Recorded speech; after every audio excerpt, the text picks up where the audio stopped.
Hi, I'm Ben Adamson, Head of Projects here at Smart Commercial Solar. And I'm Lowana Smith. I am Technical Sales Manager for Schletter Australia and New Zealand. We're here at Schletter facility in Sydney. Loana's been teaching us all about the practicalities of installing Schletter racking on both tin roofs and clip block high strength roofs.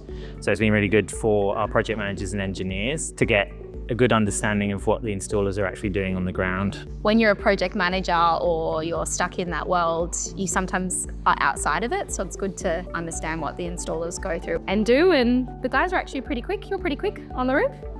Yeah, some of us have had some past experience on the roof, which has been good. This is part of our ongoing training and development program at Smart. We do regular lunch and learns where different suppliers and partners come in and teach us about their products or train us on things that we don't yet know. And this has been a really fun, practical way of doing that.